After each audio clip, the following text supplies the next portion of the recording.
Të nderuar shikues, mirëmbrëma, jemi sot në platforma digjitale Okult, në kanalin zyrtar Okult. Të gjithë ju që ende nuk keni bërë subscribe kanalin, mos harroni të klikoni subscribe dhe like që sa herë t'ju vinë notificationat dhe ju jeni të përgjumur, ajo ju sinjalizon dhe ju thot diçka e bukur dhe rëndësishme e shedhur në kanali Okult. Ne jemi gjithashtu 4 herë në javë dhe në kanalin e YouTube-it të zyrtar të Top Channel-it. Kështu që dhe aty mund të na ndiqni me të ftuar tanë të zakonshëm. Falenderojmë para se të fillojmë emisionin sponsorët e emisionit ton, Winlighthiza, i cili dihet që është një nga ujërat më të mirë dhe më të preferuar që shqiptarët kanë. Gjithashtu ai vjen dhe me një ser asortimentesh të realizuara me Winlighthiza, ku ka pije të ndryshme freskuese që janë shumë më të mira se shumë pije të tjera që janë me emër ndërkombëtare. Ne, si të gjithë popujt e tjerë, patriot, duhet të blejmë në radhë të parë si mallra zvendësues, mallrat shqiptare dhe jo mallrat e huaja. Kështu veprojnë gjithë popujt e zgjuar. Sot jam me mikun tim dhe me bashkëpunëtarin qendrestar që bashkë me mua dhe me një ser qendrestarësh të tjerë i kemi bërë oponencë së kësaj qeverie prej shumë kohësh, sidomos mbas fillimit të pandemisë kemi filluar të strukturohemi dhe të organizohemi dhe ta njohim njëri tjetrin dhe jemi përpjekur në përgjithësi të luftojmë agjendat botërore të cilat qeveria shqiptare i ka realizuar dhe madje i ka tejkaluar. Rama është përpjekur të si njeri ndërkombëtarëve ta mbante Shqipërinë në avampost dhe në avangardët të gjitha veprimeve që ka ndërmend të bëjë botërore me njerëzimin për ta ulur numrin e popullsisë, së pari dhe e dyta për ta kontrolluar. Së fundmi në Shqipëri, si një reze dielli në mes të reve, ka dalë protesta e madhe popullore, ku njerëzit megjithëse dinin prekosh që Rama sillesh si një mbret, kur dëgjonin ato shprehjet e tij s'keni parë gjë akoma, mendonin se kishte të bënte me mandatet nuk e kuptonin që ajo kishte të bënte me shpërnguljen e shqiptarëve dhe me popullimin me kolon kryesisht gjuish, me sionist, gjithë bregdetin e Shqipërisë dhe ka filluar me sa duket një projekt tinzar dhe mbas vitit 2010-2012, sidomos mbas ardhjes së qeverisë socialistëve në Shqipëri, dora dorës fuqia e Izraelit është rritur shumë dhe pesha e vendimeve sipas interesave të sionistëve është forcuar shumë dhe po përfundonte me rastin e protestës që filloi në Zvërnec, që ishte kapaku që hapi dhe ne pam çfarë kishte brenda tenxheria dhe filluam ta kuptonim, megjithëse ne kishim kohë që theshim disa nga ne që këto janë projekte Riolli, Durrësi, ka projekte të tjera në Divjak, në Darzez, në Zvërnec, në Art, Sazan, po edhe në jug ka projekte Ogurzeza që të mbushet me gjuish, të cilët kërkojnë të rrisin thellësinë strategjike dhe ashtu siç kanë qenë dikur pararësit e tyre fenikasit që kontrollonin gjithë ujërat e Mesdheut, të Adriatikut dhe të detit Tiren dhe të detit Egje, ashtu dhe që i shkatruan në fakt pararësit tanë Aleksandri Madh dhe Romakët, Dihet që njerëzit tanë i kanë sunduar për një kohë shumë të gjatë generalët e Aleksandrit kur ndam perandorin, ata që sundonin Gjuish dhe gjithë zonën e Sirisë dhe të Izraelit dhe të Egyptit, pra Shamin, Libanin e sotëm, Izraelin e sotëm, Jordanin e sotme, Egyptin e sotëm, i kanë qeverisur para arsit tanë për disa shekuj. Ndërsa sot historia me sa duket po kthehet në krahun e kundërt dhe këtij kryeministrit ton piktorit i 30 gjunjit kur vete para tyre thot dhe vet Mossadi, ndoshta ja u ka thënë më përpara Mossadi. Dridhesh në qika Mossadi o piktor. Zaçë, mirë se më ke ardhur. Si të duket situata këtu në Shqipëri, sidomos mbas fillimit të protestave, si e lexon përse ndodhen këto ngjarje? Kishte të bënte thjesht me Zvërnecin apo protestat që po vazhdojnë në Tiranë kanë të bëjnë me të gjithë qeverisjen përveç Zvërnecit dhe Riollit? Unë me kënaqësi konstatoj vëllai im Fredi që ato që ne kemi thënë sot e 5-6 vjet përpara, të paktën kur u njohëm dhe u njohëm nga afër me njëri tjetrin dhe pam që kishim mendime të përbashkëta dhe konstatime të përbashkëta lidhur me veprimtarinë e gjujshve në botë dhe veçanërisht në Shqipëri. Dhe praktikisht janë vërtetuar ato që ne kemi thënë sot e 6 vjet minimumi që nga 2020-a.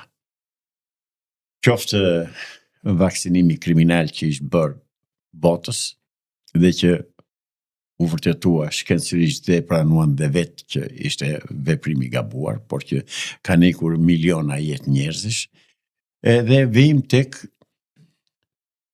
hapja, shpërthimi i tapës së shampanjës, po e quaj, me atë forcë shpërtheu protesta në Rjoll, me atë formë që bëri fare hatan, si thuash, shpërtheu në Zvërnec dhe në Sazan. Praktikisht Shqipërinë e ka pushtuar Izraeli që nga viti 2012 kur hapën ambasadën e tyre këtu. Njerëzit do habiten, do thonë, po ja pse thoni kështu, pse thoni ashtu. Ne nuk e dinim që pas ka qenë kështu. E dinim që ata veprojnë, e dinim që ata kanë shikime afatgjata, do të thënë plane afatgjata për të shpërngulur ande nga jande për të gjetur një vend qëndrim të ri duke zbatuar atë kërkesa, atë plan që kanë pasur që nga viti 1923 në mos gaboj për të ardhur në Mysqet të Shqipërisë. Nuk u miratua atëherë për arsye të ndryshme politike, për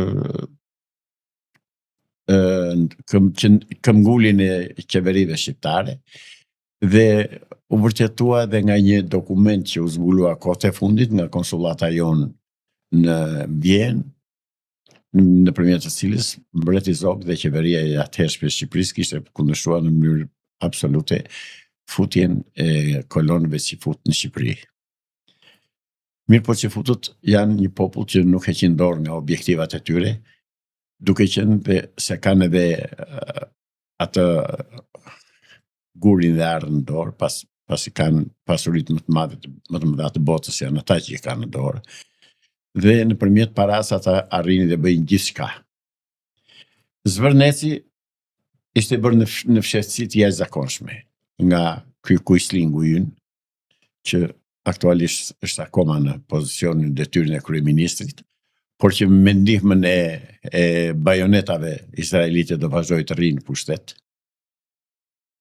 Dhe protesta që ka filluar në Zvërnec dhe po vazhdon për 25 ditësh sot në Tiranë, është marrë komplet në dorë nga agentët e tyre që punojnë dhe veprojnë në Shqipëri. Në ç'kuptim, kush si e kanë marrë? E komandojnë ata protestën. Si e komandojnë? Ja do të ta them. Nuk e dija këtë gjë, dhe s'kisha si ta dija, sepse askush nuk e di zyrtarisht, nuk është thënë se është filani, është X, është Y, ka këtë mbrapa ti ose ka atë tjetrin, por këtë e provova saktësisht dje, dhe e vërtetova dje. Pse e vërtetova dje?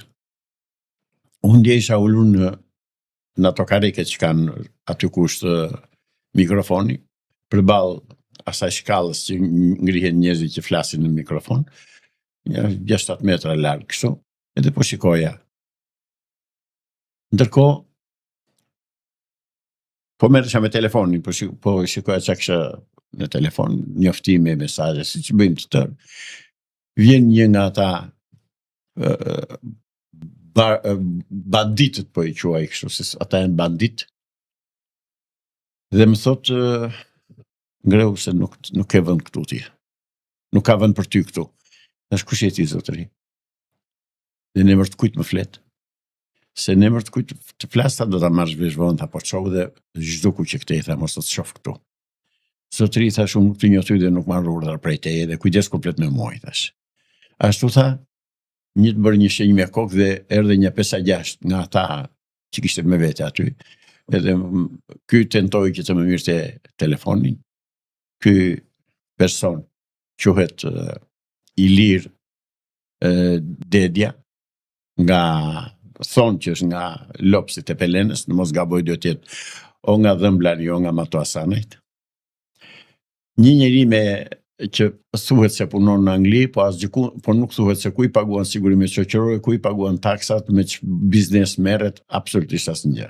Dhe nga ana tjetër, ky bëhet dhe sponsor i grupeve të ndryshme, siç thuhet, që veprojnë qoftë në Shqipëri, qoftë jashtë Shqipërisë. Më rrëmby. Kjo ngjarje rëndë kjo, që të largosh tjetrin duke dalë të... Janë pamjet filmike, i kemi filmuar dhe vetë i kanë filmuar dhe të tjerë dhe është reale, unë nuk jam tip që... Ka për me forca ata? Po, ata më ngritën zgupti me gjithë karrike. Ishin 6 vetë, jo një. Dhe duke më folur me fjalorin më të ndyrë rrugaqëror që dhe nuk po kuptoja ku që krimi im, ku që gabimi im, ku që faji im, qarë kam bërë.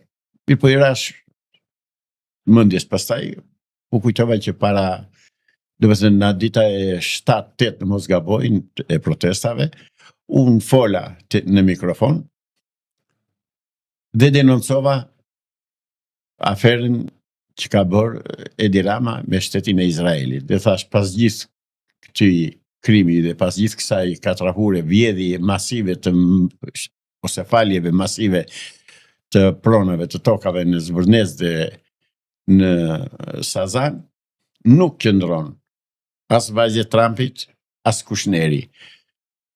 Aty koka e gjarë për Shtrotskilde dhe janë Izraelitët. Fill mbas kësaj deklarate, do të thënë, pa e mbaruar fjalën, ma pren mikrofonin, ma shkëputën dhe më thanë, këtu nuk do vish më. I them Andit e Pelenës, kur vajta herën tjetër. Më thanë, avokata nuk do vish këtu, thasë ti je person publik. Person publik i dhe qa do me të në kjo. Kushte ke që je person publik. Po dhe Andi vetë person publik është. Po nuk e njifja se kusht je. Më vonë më prezentuaj që ishte Andit e Pelena. Se unë nuk s'kam punë me këta. Fredi, miqtë dhe shokët e mi që njoh unë, jini një 4-5 në mos, kaq më shumë jo. Shtirë tu nuk i njoh, nuk merre me njerëz si do kudo në radhë. Megjithatë, i thash, çdo të thotë kjo që jam person publik. Kjo është vetëm për Rinina, nuk është për ty, tha. Mori zotërisht fest bar kombëtar, është protest bar kombëtare, i thash. Se pronar Andit e Pelena është atje i... Tani kush do flasë, kush do flasë. Është ai Progni, si ja harrova emrin si e ka ai. Gent Progni. Pa njojtur më këta tash i dolën. Po tani dolën si këputat pas shiu. Urojme që të vazhdojnë garën, se është garë rezistence kjo mos turpërojnë gjatë rrugës. Se shumë nga këta kanë për të turpëruar, ke për ta parti që të turpërojnë do... Duke ditur kush qëndron pas tyre, nuk besoj se do turpërojnë ata, besoj që do mundemi neve. Sepse ne jemi pa. Ti shiko Ramën si u turpërua. Rama vërtet u turpërua. Vjen një ditë që qori e gjen gropën vet, bie vet në grop. por pushtetin e ka Rama. Edhe pse është turpuruar, është diskredituar, se që të bëhet aq legen në opinionin publik mbar shqiptar, mbar botëror, që të lëndise në mënyrë të tillë që të shahet me libër shtëpie dhe të mos i bëj përshtypje dhe të vazhdoj të mbajë pushtetin me dhunë dhe me forcë, vetëm një njeri i tillë e bën. Mirë, po Rama, siç e kemi thënë, Rama ka zënë vendin në histori tash, në kolonat e turpit nuk Mirë. ikën dot qënde. Ja, pa dyshim. ja qëndroj dhe 10 vjet e 20 vjet sa ka jetë Dorin pushtet, do ta mbajnë me paterica. Top të esë, historia ndryshon, gjërat ndryshojnë. Fredi, që do vdese Historia ngelet atje. Ai ngeli me njoll turpi si një nga njerëzit më të poshtër që në mënyrë tinzare të mbaronte çështja aty tek njolla e turpit atje, do ishte një fat i madh për ne shqiptarët, sepse edhe ai do diskreditohej edhe populli do ishte i lirë. Mirë, po problemi është që turpi ati do lëri një fatkeqësi të jashtëzakonshme duke zhdukur shtetin shqiptar dhe duke quajtur Izrael nëpërmjet dokumentave dhe marrëveshjeve që ka bërë ky njeri me shtetin izraelit. Dhe ky është një fakt. Nuk u mohua, nuk e mohon kurkush. Ai nuk del të thot asnjë gjë, vetëm del dhe vë epitete jo janë spion të Teheranit, të Iranit, jo spion të atij, të këtij, të Serbisë, Greqisë, që në fakt është ai spioni kryesor dhe agenti kryesor dhe tradhtari i pafytyr i shtetit dhe i kombit dhe i popullit shqiptar. Shqiptarët këtë nuk e kanë kuptuar e nuk e kanë marrë vesh akoma dhe se din. Për fat të mirë, diaspora ka kuptuar, e ka marrë vesh. E mori vesh të tërë historinë, se dolën dhe letrat, mirë, po tani që e morën vesh shqiptarët, tani Izraeli është futur këm kryq këtu, edhe nuk kanë që bëjnë më. Është futur me forca dhe me mjete dhe me të gjitha ato asetet nevojshme për të pushtuar një shtet. Është bërë zot vendi këtu. Ka mbaruar Shqipëria, më një keq po e them, po Shqipëria është bërë Izrael tani. Pra që futut e kanë zënë komplet politikën, ekonominë dhe diplomacinë shqiptare. Ishte plan i vjetër i stërholluar që nga vitet 92-93, që nëpërmjet spionëve dhe agentëve të tyre, Berisha, Rama, Nano, Meta, ata çarmatosën Shqipërinë. E bën Shqipërinë një vend që sot nuk bre dot një lepur. Kaq është çarmatosur Shqipëria.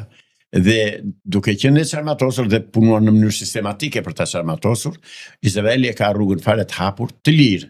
Absolutisht e ka autostradë, që të vijë të hyjë kur të dojë dhe të mos i thot kurkush kush je dhe nga vete. Pra, praktikisht jemi të pushtuar i nderuar i vëllai dhe miku im Alfred Cako, dhe për të realizuar këtë pushtim, ata kanë futur dhe kolonën e 5 këtu në Shqipëri. Pra, dhe kolona e 5 është ai që komandonte atë Ilirin, që komandon atë Ilirin dhe që kanë marrëdhënie shumë të mira jashtë Shqipërisë për trafikun dhe qarkullimin e narkotikëve. Kjo u pa qartë dje kur njerëzit e tij të urdhëruar në mënyrë më të egër të mundshme. Jam habitur se do ergësohesh me një njeri kur ta bën borxh, kur të fyen, kur të flet, po jo të egërsohesh në mënyrë të tillë pa shkak, vetëm se ke marrë një urdhër. Pra kishim të bënim dje, unë kisha të bëja me killera që vrasin me gjakftotësi dhe nuk u bën përshtypje asgjë. Me të tillë njerëz kisha të bëja përballë. Faktikisht jam i pambrojtur, nuk kam njerëz me vete, jam tek pull, siç kam qenë gjithmonë, nuk kam as kam bërë thirrje për luftë, as kam bërë thirrje për revolt, kam thënë shqiptarëve çohuni dhe mbroni atë dheun dhe vendin tuaj. Madje dje në një intervistë thash, se më pyeti një nga gazetarët që më intervistonte, më tha si mendon ti se mund të zgjidhet problemi i mbrojtjes së vendit dhe i pasurive. e keni fare të kollajt, u thash ndiqni deklaratën e Gramosrusit për pushtetin, ku thot pushteti mbrohet me grykën merret me grykën e pushkës dhe mbrohet me grykën e pushkës. Ua ka thënë vetë Gramosrusi, u thash se si zgjidhet kjo punë. S'keni pse ta kërkoni nga unë. Pra, jemi të shitur. Jemi të shitur. Nuk e di ç'do bëj diaspora, ç'mund të bëj, po s'ka që bën më tani, sepse Izraeli këtu është këmbkryq, është forcë ushtarake dominuese, është në ushtri, është në diplomaci, është në ekonomi, është në të tëra fushat e jetës, në bujqësi, në ashtu quajtur në industri, se që kanë bërë sa marrëveshje me Izraelin këtu për të prodhuar dufeqe, që do prodhojnë, nga kush do ta mbrojnë tani me ato dufeqe që ka prodhuar. Prodhojnë këtu dhe i çojnë Serbi ose në Bosnjë Serbe. Po. Pra, Izraeli prodhon armë këtu për të furnizuar Serbinë, të vrasin neve të shkojnë në Kosovë dhe të vidhen në Shqipëri të vrasin neve, sepse praktikisht Izraeli është aleat me Greqinë dhe me Serbinë tani. Dhe Izraeli ka investime të jashtëzakonshme në Serbi. Përfundimisht ne na ka shitur Partia Komuniste e Punës, Socialiste, Rilindje, Demokratike, vuri gjitha emrat e Shqipërisë. Komunistët shqiptar dolën tradhtarët më të mëdhenj që ka parë kjo histori. Ky vend nga gjithë 10.000 vjet ekzistencë që kemi. Dhe dalën spionët e tyre në protestë dhe thonë Shqipëria e re, çfarë Shqipëri e re? Shqipëria është 10.000 vjeçare, ku ti thua Shqipëri e re ti? Me këtë tallesh. Mirë, por rinia nuk e kupton. Rinia se s'kan faj, se nuk është se shtyp i media nuk fletë, librat historisë nuk thonë gjë zotëri. Ata flasin me program, dhe parullat thonë me program. Dhe ato ky Arben Kolla, ai djali me qeleshe që ka dalë atje, nuk e di nga dolën këta, unë si një ipja fare. Si të duk mbajti një fjalim, ai foli dhe për geopolitikë, foli dhe për këto problemet e brendshme, problemet e interferencave të këtyre grupeve sekrete të ndryshme aty brenda në tubim. Po gjithmonë dominon Irani, Turqia, gjithë ato që po na bëjnë të keqe, po na marrin tokë, po jo Izraeli, asnjëherë. Pikërisht aty bëhet lufta. Jo e majsiksi që janë me sionizmin, po Turqia dhe Irani. Erdogani dhe Irani. Pra të vetmit miq, po jo Meku, Irani, Meku është i mirë. Irani është i keq. Dhe Rama deklaroi, tha, Irani kemi ne armikun kryesor, ju serviloset akoma sionistëve të Amerikës, evangelistëve dhe sionistëve, thot mos më ishni mua, se unë jam kundër Iranit, jam i vetmi që oqa ambasadën, do më dhënë komplet e ka këtyr vendin interes të Izraelit, punon vendin në interes të Izraelit. Qa kishte me Iranin që u krujt dhe u grim? Me urdhër. Irani ishte në punë vetë, në punë tonë, njërëzi shkonin e vinin, bënin tregti në marrëdhëniet e jashtme. Ne s'kemi pasur kur konflikt me Iranin, pse duheshe ne për atër të Izraelit, se është Izraeli në luftët të pikërisht që sot, kur të vinte Izraeli të avanconte në këto agendat që po bën tash për të kapur territore, për të marrë ekonominë, për të marrë mbrojtjen kibernetikën, mos kishte asnjë zë ndërkombëtar kundër këtu që t'i zgjonte shqiptarët e t'ia udhëzte më përpara se ta kuptonin vetë shqiptarët. Prandaj filluan Irani. Çka ka bërë Irani as na ka ngacmuar atë. Irani ishte një ndërprerje e marrëdhënieve diplomatike me Iranin. Unë ndonjë simpati për Iranin, po s'kam as urrëti, ashtu si për çdo vend tjetër. Nuk kemi urrëti për asnjë. Njëri janë në kilometra larg, një ai gjatë që më hadhe të bëhet sa një kathon sot populli. Zotëri, ata janë në punë të tyre dhe kanë qenë historikisht në punë të tyre. Ata kanë 2000 vjet vetëm luftojnë me njëri tjetrin. Çfarë duhet ne të ndurim në punë të tyre? Ata mbas 2000 vjetësh po të zgjohet ndonjëri nga ne nga varjet. Shikoj, do duket sikur është e njëjta situatë si sot. Ata atë punë kanë, vetëm vriten me njëri tjetrin, Bibla, dhe ata e vjetër, Torau, tokë premtuar kjo, tokë premtuar ajo, na ka dhënë Zoti. Kush i kundërshton tokën e premtuar është antisemit, tash i do nxjerrin ndonjë gjë nga Torau, do shtojnë ndonjë rresh, do thonë kështen që edhe në Adriatik tokë premtuar i doli Mojsiut, Zoti dhe i tha ju do ta merrni dhe në një det atje që ka një kupton, do nxjerrin ndonjë gjë, ndonjë gënjeshtër, siç kanë nxjerr deri tani. Vetëm me gënjeshtër. Dhe ndërprerja e marrëdhënieve diplomatike me Izraelin, me Iranin ishte kurdisur dhe ishte urdhëruar direkt nga shërbimi sekret izraelit. Sepse doli një ditë të bukur dhe thanë këta të Mekut, si e kanë këta të Manzës, janë ata që kanë hyrë. Ne s'kemi gjatë me ata, po ata na ngatrojnë neve. Ata të ikin punë vetë ku duan, çpun kanë këtu ata. Pra janë të urdhëruar si në ndetse për luftrat e tyre që kanë për pushtet. Janë të urdhëruar thanë nga Irani dhe Irani është ai që do që të përmbysi, të pushtoj Shqipërinë, të përmbysi edhe Erdogani.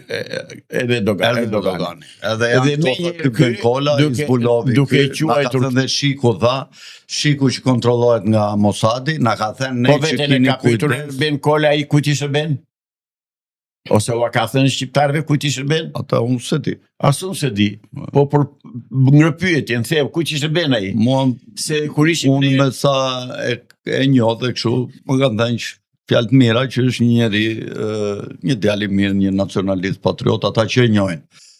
Po tash kjo është një peshërandi që ai me shokët e vet nuk e mbajnë dot gjithë atë protestë. Edhe të arrin deri atje të ngrenë njerëz si puna tënde nga vendi atje, nuk e di kush e ka organizuar, që ti ishe si gjithë tjerët atje, gjithë protestuesit, të arrin deri këtu të ngrenë njerëzit që kanë jo të ngrenë, për syrin e drejtë të popullit. Duku dhe mos u duk më këtu. Kjo është një turp i madh për ata që e kanë organizuar, nuk e di kush e ka organizuar.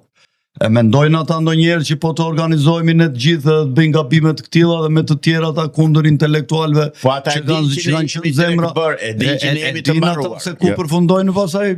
Jo, po ne përmbysëm Ramën, ne e përmbysëm. Ne sollëm njerëzit në shesh, kemi 10 vjet që punojmë, 13 vjet. Po tani komandojnë ata. Po mirë, komandojnë ata, po edhe ata mund të ikin një ditë nëse na luftojnë neve që kemi. Po të jemi ne ata që duhet të jemi. Po praktikisht nuk jemi.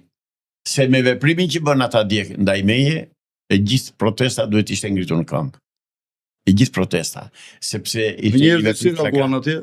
Hiç mos u bën njëri përshtypje fare, se kanë mendin aty njerëz tore. Unë morën telefon policinë, atë shërbimin e policisë, erdhën mbas ndonjë gjysmore ata thanë nuk ndërhyjmë dot aty se krijohet problem, krijohet incident. Dakor, po thash. Jo, po dikush duhet të më mbronte mua. Sepse atje problemi, incidentin e krijuan ata, se krijova unë isha në punën time. Orës, kujtoj që ja kam së dhe në habitet, edhe ti u habite, se që punë kanë me mua. Me asnjë s'kam punë, por ti nuk është dhe po tentoj një dilje me zorë atje ke tribuna. Absolutisht, jo më thash jam ullur, që keni me mua? As kërkoj mikrofon, se di që nuk ma jepni mikrofonin, se më kini thënë që nuk të jepim ma mikrofonin ty. Dakor, mos ma jepni punë për ju. Po sikur të marim ne i mikrofonet, të nxjerrim 100 metra më tuti atje, çfarë do bëjmë këto? Të marim e ne sa me këmishat. S'kemi mundësi ta bëjmë. E bëjmë, se ka, po ne nuk duam ta bëjmë, se na quajmë për çfarës, pastaj po tjetë për ta bërë, e bëjmë. Jo, ajo duhet bërë, për të thënë atyre që nuk jeni zot këtu, po jemi ne. Mirë po unë këtë gjë s'kam mundësi ta realizoj dhe nuk ndihem. Kush ka mundësi ta bëj, i ftoj nëpërmjet ekranit tuaj, nëpërmjet mikrofonit tuaj. Unë nuk dua ende ta bëj një gjë të këtij, se po tjetë për ta bërë, e bëj, edhe jo, nuk e kërkoj nga ti. Ndot njeri atje kollaj pastaj, po. Nuk e kërkoj nga ti, e kërkoj nga ata nacionalistë shqiptar, nga ata pasardhës të nacionalistëve, të ballistëve dhe të advetarëve shqiptar. Po duan të shpëtojnë Shqipërinë, jemi në kohë, jemi tamam në pres të briskut. Do bëhemi dhe juridikisht pjesë e Izraelit, siç jemi praktikisht, apo do shpëtojmë dhe do çlirojmë vendin. Arben Kola, përse filloi protesta? Protesta filloi kundër investimeve izraelite atje. Se atje Jared Kushneri është me Izraelin. Le ata arabët, ata çarnë, ata dy vëllezërit sirianë ata në kot. E njëjta skemë është edhe atje në Durrës, duan të marrin dhe Durrësin dhe Vlorën, gjirën e Vlorës duan të marrin dhe Durrësin, duan të marrin Rjollin, duan të marrin Divjakën, duan të marrin Darzezën. I ka bërë ama pazaret me të gjithë. Po i kanë marrë letrat e bërë. Ma kanë thënë që janë firmosur, janë votuar dhe në kuvend dhënia e Sazanit. Po. Dhe ata tash po thonë duan të zbatohen edhe në qoftë se vjen një qeveri nacionaliste, do të ketë probleme me ta, se do thonë zbatoni vendimet e qeverive të mëparshme, dhe do të jetë një problem i madh shumë me gjarprin që ka filluar të na mbështillet e të na mbyt avash avash. Dhe këto janë shenjat të këqija këto që aty në tribuna ndodh kam fenomene të këtilla dhe arrikan deri aty sa një njeri si Zaçe Islamin e dëbojnë dhe ngrejnë me forcë. Kjo është për të vënë duart në kokë dhe nuk e di kush e organizon atje në Foltoria. Në mëra paske nuk e di kush e organizon, por nuk mund ta them. Po e di. Edhe ai e di, më ndjek nga ekrani juaj. Sepse ka dhe ai ekranin e tij dhe që flet për ditë. Por Zaçe, nuk po e them. para 2-3 ditëve doli një analistët e përhershëm që kemi ne këtu në podcasti, shoku jon, miku jon, zoti Dritan Goxhaj, dhe në emër të i autorizuar, domethënë nga grupi, siç e sqaroi ai dje, jo si pjesëtar i grupit, i autorizuar nga grupi, ai bëri një deklaratë. Në emisionin e fundit që unë kam qenë me Dritanin këtu, i kam thënë kur ne mblodhëm grupin e intelektualëve të rezistencës kundër sistemit, ku në takim ishim një grup i madh, ishi ty, Elena Kocaqi, ishte Aero Lima, isha unë, Armir Shkurti, Sazanguri, Petrit Levendi, një grup njerëzish aktivistë që kemi bërë një rezistencë të madhe gjithë këto vite. Unë e kam deklaruar shumë herë që do të jem vetëm si katalizator që të përshpejtoj ato reaksionet kimike, po jo të marr pjesë vetë. Unë do të dalë prapë në pozicionin tim që kam si analist publik, dhe këtu në podcasti im Okult dhe në Top Channel ke emisioni rrethikatror që të gjitha gjërat që fliten sot ose edhe shumë më tepër që fliten sot në shesh, i ka thënë ai emision dhe ka qenë një nga fenerët e hapjes syrit të tretë të popullit shqiptar, të e them me krenari dhe pa turp, pa modesti. Kjo është shumë e vërtet. Po, dhe paktën flas për pjesën time që përfaqësoj aty te rrethikator. Kur dhe është shumë e vërtet. Dhe nuk e imagjinoj dot për shembull që të shkoj unë për shembull atje dhe të më dalë dikush atje të më kërcënoj.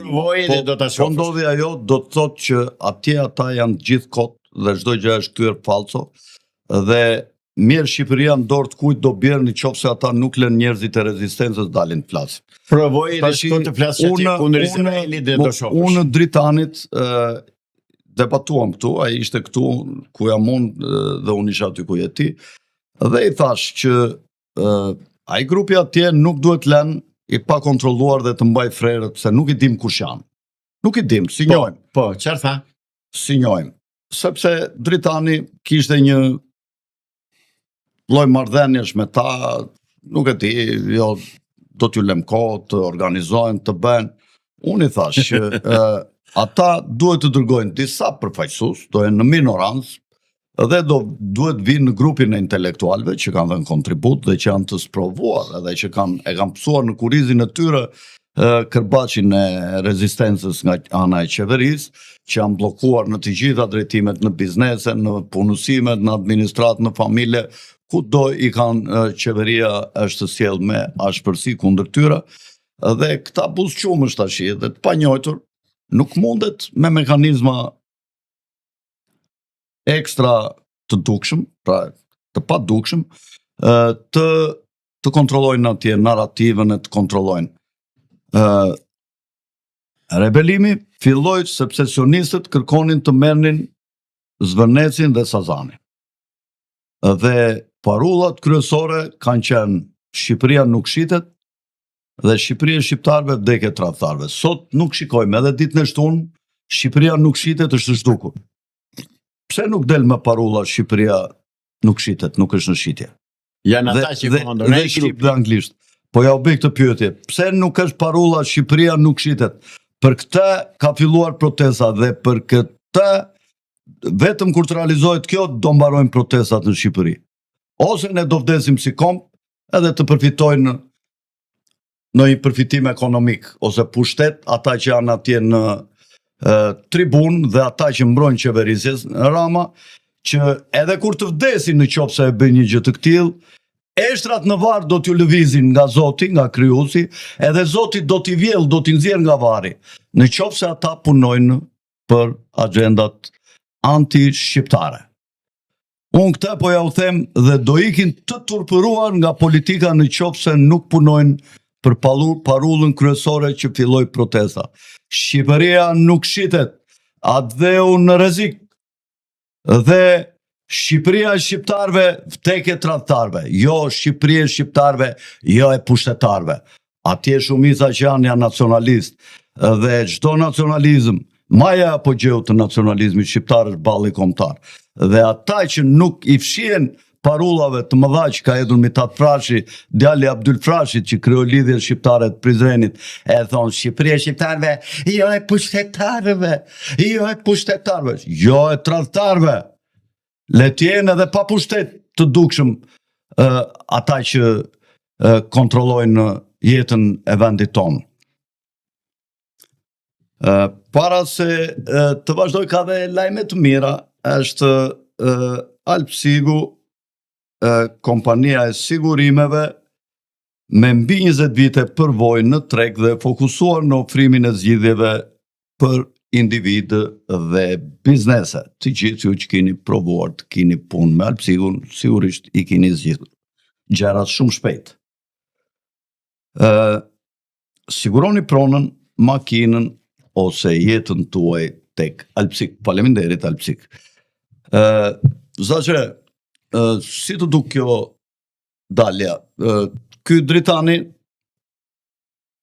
në bisedën që ne patëm edhe këtu, edhe kur dolëm jashtë, ku unë këmëngullnja që të mos ju hapte syrin atyre të foltores, e t'ju thesh të organizohuni juve. Mjafton që t'jem edhe unë me ju. Jo, në qoftë se nuk ka garanci të ftohen intelektual, si puna jote, si puna e Lena Kocaqit, si puna e këti djalit Top Channelit, Marin Memës, këta që ka dhe kontribute, Aero Limaj, dhe të tjerë, ai grup organizimi atje nuk ka garanci, do devijoj, do tradhtoj. Dhe do na zhgënjej, dhe mbajni mend to fjalë që po ju them. Praktikisht, jo këto ka ndodhur. Këto ka ndodhur. Pra ne jemi tradhtuar. Shqipëria nuk shitet. Kjo është parulla kryesore. Si të duk ty ky prononcimi i dritanit, i cili nuk e dëgjoj këshillën time dhe 2 herë që e kam thirrur unë të vi në takimet e përbashkëta me intelektualët dhe me disa nga përfaqësuesit kryesor të foltores, ai nuk erdhi dhe tha, unë nuk përzihem, nuk them që këta janë burra më të mirë, këta janë burra më të këqij, më tha mua, i thash unë nuk shava njeri. Unë thash të organizohemi dhe ata që vinë aty dhe organizohen me njerëzit që kanë dhënë kontribute, ata janë siguria. Njerëzit që kanë dhënë kontribute në vite, nuk janë këta që si njohim, që janë në moshë të rinj, pa eksperiencë. Edhe tha, unë nuk ju jam mësuar, tha që nuk që kem, tha mua që shani njeri tjetrin, tha dhe unë nuk bëjmë palë. Unë nuk shava njeri, thash. Unë të ftova ty, të thash, do organizoj, ti e di që e iniciova unë 2 herë takimin, dhe ju bëm ftesa personale këtyre personave, dhe një pjesë nga këta foltores, disa djemë të rinj, erdhën në takim, ti i pe dhe folën që ne jemi dakord të bëhet një grup organizativ. Por nuk u prezentua asnjëri gata. Jo, ishin ata djemë. Por nuk prezentuan me emër, jo. Jo, prezentuan ata me emër, folën. Nuk e ka parasysh. Këta të tjerët, tha, ju kemi dërguar, tha, njoftime, dhe unë e di që ju kanë dërguar, dhe nuk duan të vinë, dhe ti e pe që nuk erdhën. Sepse ata ndoshta marrin udhëzime nga të tjerët. Nga tjerë. Ose janë karrierist, edhe kërkojnë ta shfrytëzojnë këtë për karrierë dhe ta mbajnë vetë drejtimin edhe të bëjnë politikanë të mëdhenj dhe të ecin përpara. Jo, Fredi, nuk janë karrierist, janë persona të kapur, të agent të urdhëruar. Kjo është më e keqja, po ata janë. Janë që të prishin imazhin e protestës. Nuk them që janë ashtu, por i pash, ti mos thuaj. Si? Po unë i pash të kuris. Po dakor. Ti mos thuaj. Unë ju them keni kujdes se në qoftë se nuk bashkëpunoni me elitën e qytetarisë që ka dhënë kontribute, ka Shumë njerëz që kanë dhënë kontributa, kanë 35 Pse nuk vjet. prezantohen ata, Fredi? Kanë 13 vjet që luftojnë. Lutem, pse nuk prezantohen? Pse nuk thonë kush i paguan, kush i drejton? Ka përfaqësojnë. Çfarë janë? Si mendon ti Zaçi? Anonim. Anonim janë vetë spion. Kjo deklarata që bëri Dritani, si të duk ti? Ai tha, unë jam zëdhen si këtyre, pra ai ka nënshkaluar Dritani ato këshillat që i dashun. Dhe nga ana tjetër doli se dhënë si kryesori i tyre. Po, doli njeriu i tyre dhe anashkaloi njerëzit si punë e tij që kanë dhënë kontribute pafund. Se dhe ai ka dhënë shumë kontribute dhe Dritani. Pa diskutim. Ka qenë anti-establishment, ka qenë një zaj pavarur dhe kundër qeverisjes së Edi Ramës dhe ne e kemi quajtur si një nga njerëzit tanë. Megjithëse njeri publik është bërë shumë më vonë se ne, por ka dhënë kontribute atje në luftën shërimtare, është marrë me aktivitet me gjithë baban e vet Dilaverin dhe kanë dhënë kontribute pozitive dhe që ne pozicionet e tyre janë shumë të lakmueshme nga të gjithë shqiptarët. E kam thënë në emisione të tjera, në intervista të tjera që kam dhënë, po e them dhe në intervistën që po bëjmë bashkë sot. Praktikisht unë kam konflikt interesi që të diskutoj qoftë për Dilaverin, qoftë për Dritanin. Dilaverin unë e kam kushiri dytë, nënat kushirirat para. Edhe nuk më takon mua që të komentoj asnjë gjë për veprimtarin dhe për punën e Dilaverit. Kam pasur në të kaluarën kontradikta jashtëzakonisht të mëdha ideologjike në lidhje me përkatësinë komuniste të Dilaverit, që është komunist enveristi pak diskutueshëm, i pak thyeshëm dhe ja ka thënë në mënyrë të qartë dhe është në nderin e tij se është i golëmas, do ta thotë të vërtetën ashtu siç e ka. Ai nuk tërmet nga kurkush dhe thotë unë jam enverist, jam me partinë e punës, jam komunist dhe vatë mbaroj. Këtu me mua ka qenë, i thash bashkë jemi gjak, por nuk jemi shok. Pra, në këto kushte nuk më takon mua që të kanë kaluar ato kohë Zaçe dhe bot kuptimi nuk ndryshon kurrë. Mund ndryshoj lëvizja, taktika edhe përshtatja me kohë. Birë janë nacionalista dhe dalja e Dritanit. Po janë nacionalistë të mënjërë. Dalja e Dritanit ishte një lloj garancie e sa do e vogël. Pse u tërhoq? Për këtë, pse u tërhoq, nuk është tërhoq. Jo, po a tha që nuk jam pjesë e këtyre, e atij grupit. Mirë, tha, ma caktuan mua si Ja caktuan, po ku që deri atë ditë? Ai 4-5 ditë të fundi ka dalë atje. Unë mendoj që Dritani po gabon që mban lidhje vetëm me ata atje.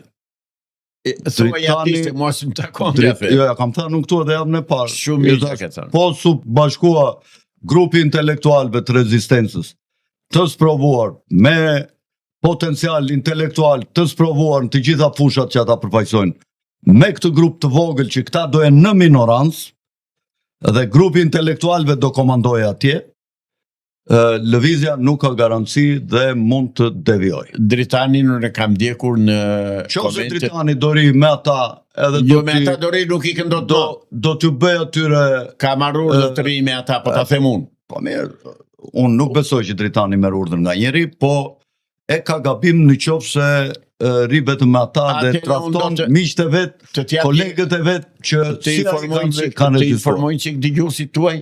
Unë do ta kem nesër këtu Dritani dhe do t'ja them në sy këto. Patjetër.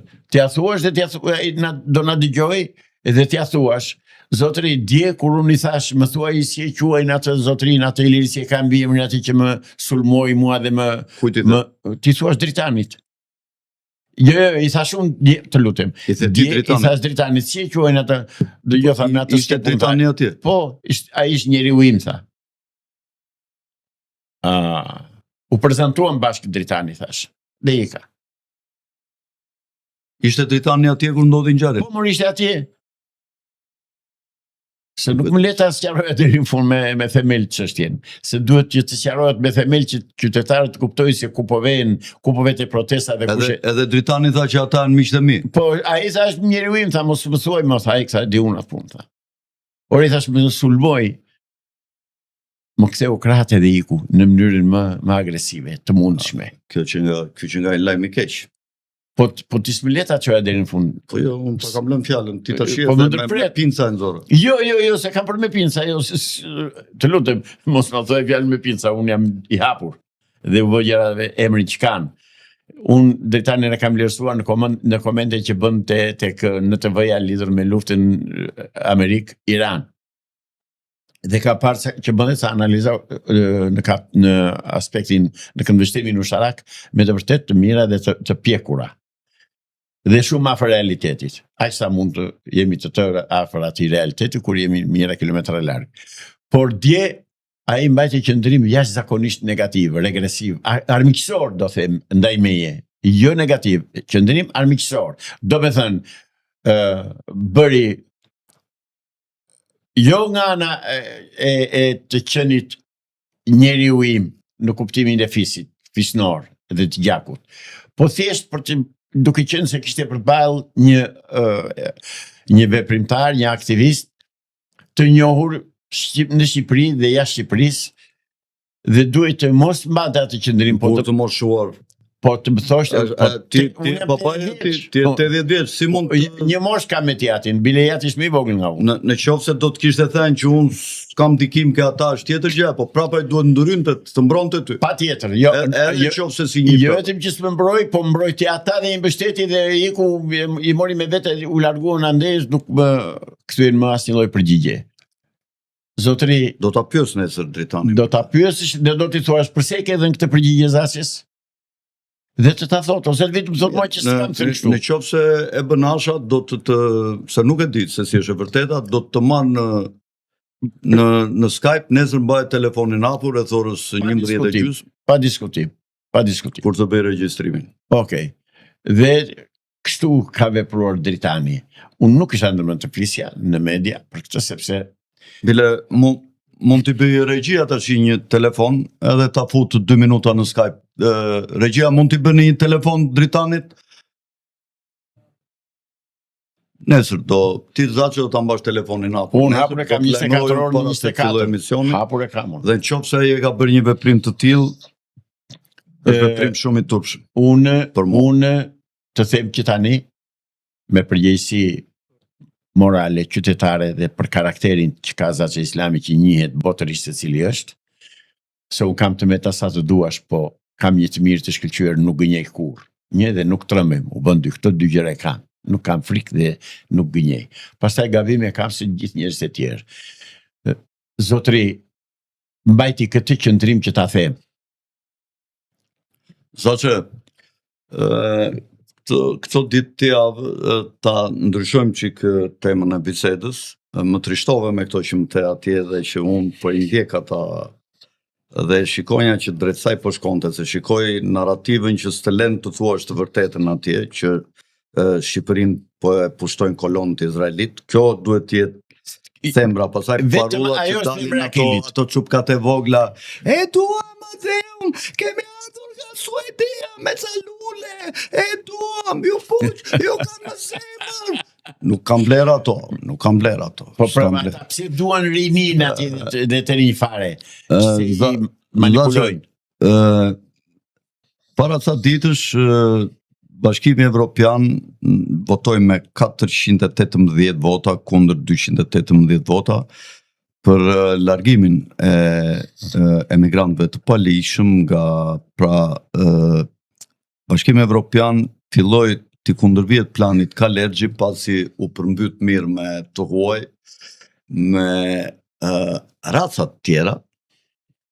Raca ka të bëjë me ngjyrën e lëkurës, si ta kuptojnë njerëzit, se me etni tjera nuk është me raca të tjera. Për shembull, etnia shqiptare, raca vetëm 4 janë zotëri, e bardhë, e verdhë, në kurkuq dhe zezak. Këta janë racat, pastaj etni dhe konglomerati. Plani Kalergji është që të dobësohet Evropa si edomitët, si quhen nga gjujshët, me qëllim që të prishet rrenja e tyre dhe uniteti tyre kulturor dhe të përdoren pastaj racat e tjera, të përdoren si dinamit për të krijuar destabilitete brenda Evropës dhe sionistët të kenë më të lehtë për depërtuar dhe për ta menaxhuar dhe keq menaxhuar Evropën për qëllimet e tyre. Mund të ndërhyjë si këtë edhe mbajmë të prezantosit ligat.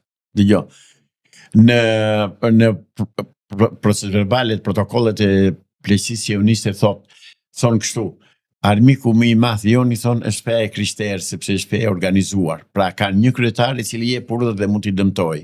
Dhe armiqtë tanë janë mbretërit dhe ata bën të pamundur që në gjithë Evropën të eliminonin mbretërit, t'i shkatronin, t'i hidhin në luftë njëri me tjetrin. Fakte këto që edhe vetë në emisionin Terrati Katror i ke thënë disa herë dhe i ke thënë në mënyrë përsëritur dhe është në nderin tënd kjo punë. Unë këtë duhet ta evidentoj për të marrë dhe shqiptarët që nuk jam vetëm unë që i them këto, po është dhe Alfred Sako dhe mendimtarë të tjerë, dhe ata luftën e kanë bërë të jashtëzakonshme kundër shteteve kombe.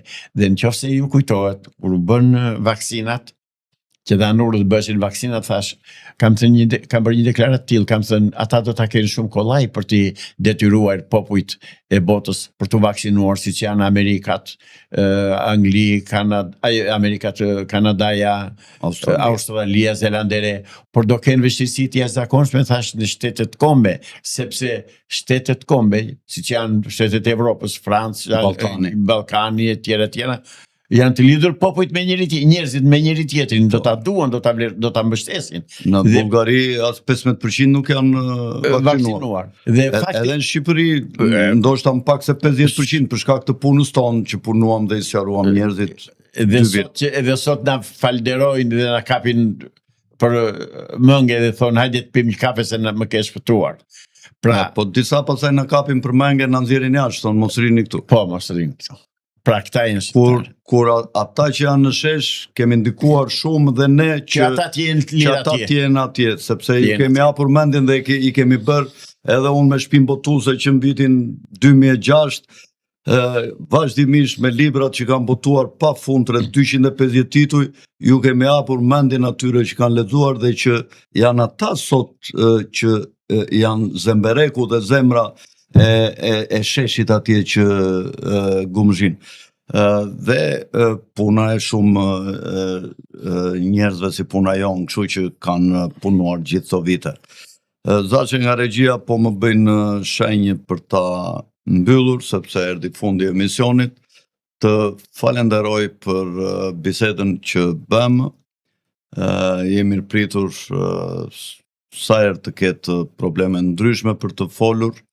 Nga unë Alfred Sako, natën e mirë dhe gjithë ju që keni haruar dhe si keni bërë ende subscribe kanalit. Subscribe. Alfred Sako, natën e mirë, falenderoj. Të falenderoj dhe unë.